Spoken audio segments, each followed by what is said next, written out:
Trump says his nuclear button is much bigger than North Korea's.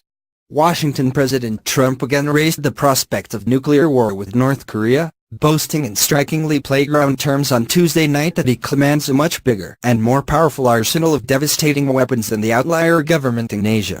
North Korean leader Kim Jong-un just stated that the nuclear button is on his desk at all times, Mr. Trump wrote on Twitter. Will someone from his depleted and food-starved regime please inform him that I too have a nuclear button, but it is a much bigger and more powerful one than his, and my button works. Mr. Trump's combative response to a statement made the day before by Mr. Kim raised the temperature in the brewing confrontation between the United States and North Korea even as American allies in South Korea were moving to open talks with Pyongyang. The contrast between Mr. Trump's language and the peace overture by South Korea highlighted the growing rift between two longtime allies. The president's tone also generated a mix of scorn and alarm among lawmakers, diplomats and national security experts who called it juvenile and frightening for a president handling a foreign policy challenge with world-wrecking consequences. The language was reminiscent of Mr. Trump's boast during the 2016 presidential campaign that his hands, and by extension his genitals, were in fact big enough. It came on a day when Mr. Trump, back in Washington from his Florida holiday break, effectively opened his new year with a barrage of provocative tweets on a host of issues. He called for an aide to Hillary Clinton to be thrown in jail, threatened to cut off aid to Pakistan and the Palestinians, assailed Democrats over immigration, claimed credit for the fact that no one died in a jet plane crash last year, and announced that he would announce his own award next Monday for the most dishonest and corrupt news media.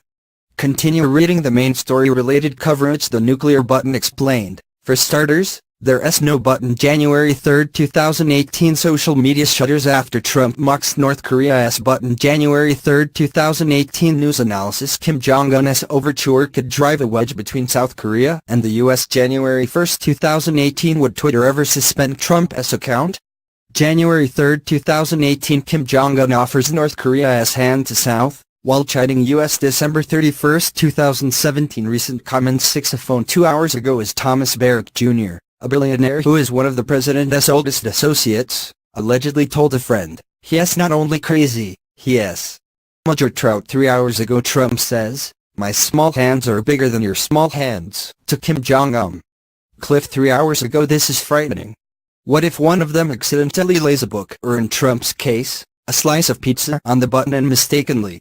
See all comments. Write the comment. The North Korea tweet near the end of the day seemed most distressing to some in Washington watching the escalating clash between the United States and a nuclear-armed North. I guess the president regards this as a show of strength, Representative Jim Himes, Democrat of Connecticut and a member of the House Intelligence Committee, said on CNN. But as everybody who has ever been in a, first-grade playground recognizes, it is usually the person who is most aggressively pounding their chest that is in fact the weak one on the playground. Eliot A. Cohen, who was counselor to Secretary of State Condoleezza Rice under President George W. Bush, said the tweet demonstrated an immaturity that is dangerous in a commander-in-chief. Spoken like a petulant 10-year-old, Mr. Cohen wrote on Twitter. But one with nuclear weapons for real at his disposal. How responsible people around him, or supporting him, can dismiss this or laugh it off is beyond me. Mr. Trump's supporters brushed off the criticism, calling the president's words a bracing stand that would force North Korea to confront the potential repercussions of its efforts to develop nuclear weapons that could reach the continental United States. Michael Flynn Jr., the son of the president's former national security advisor, Michael T. Flynn, who has pleaded guilty to lying to investigators in the Russia investigation, said Mr. Trump's tweet was just awesome. He added on Twitter, "This is why Trump was elected. A noble #T leader not afraid to stand up for his country." The president's saber-rattling tweet shifted the tenor of his response to the South Korean initiative just hours after a milder initial statement. Mr. Trump, who has disdained the prospects of negotiating with North Korea, said earlier in the day that the possible talks between the two governments on the peninsula resulted from sanctions imposed by the United States and the international community. Perhaps that is good news, perhaps not, we will see. He wrote Tuesday morning. Why Mr. Trump hardened his message later the same day was not immediately clear. But he has not hesitated to match North Korea's incendiary language even as other American presidents resisted such back-and-forth taunting out of concern that it was unwise and unnecessarily rewarding the hermit nation. Over the summer, Mr. Trump vowed to rain down fire and fury on North Korea if it posed a threat to the United States. In the fall, he went before the United Nations General Assembly to warn that he would totally destroy North Korea if the United States were forced to defend itself or its allies. Earlier Tuesday, South Korea proposed holding talks with North Korea next week in Panmunjom, a village straddling the border between the two hostile countries. If North Korea agrees, it would be the first official dialogue between the Koreas in 2 years in what leaders in Seoul hope could dampen the talk of war that has consumed the past few months.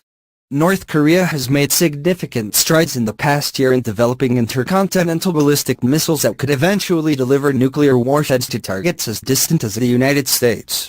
More than 2 decades of efforts by the United States and other major powers have failed to thwart North Korea from building a nuclear arsenal in defiance of international law. Mr. Trump has emphasized a more militant line, arguing that his predecessors were too soft in responding to the threat. He has ratcheted up American sanctions and lobbied the United Nations to increase punitive measures, as well. While at various points in the past he has suggested that he would be open to negotiations, he has more often emphasized lately that he did not believe talks would lead to a fruitful outcome. On more than one occasion, when his Secretary of State, Rex W. Tillerson, publicly broached the possibility, Mr. Trump pulled him back, declaring, at one point, that talks would be a waste of time. Many security experts have said there's no reasonable military option for restraining North Korea that would not involve an acceptable loss of life, which is one reason South Korea's President, Moon Jae-in, is more eager for dialogue. But Mr. Trump and his National Security Advisor, Lieutenant General H.R. McMaster, have argued that there is a viable military alternative. Whether intended or not, the diverging messages between Mr. Trump and Mr. Moon could create a good cop, bad cop situation in which the South Koreans use the specter of a militant United States as leverage to win concessions from North Korea. Mr. Kim has sent conflicting messages all by himself. In his New Year's Day speech that provoked Mr. Trump's tweet, Mr. Kim both floated the idea of talks and boasted of his nuclear capacity. "It is not a mere threat but a reality that I have a nuclear button on the desk in my office," he said. "All of the mainland United States is within the range of our nuclear strike.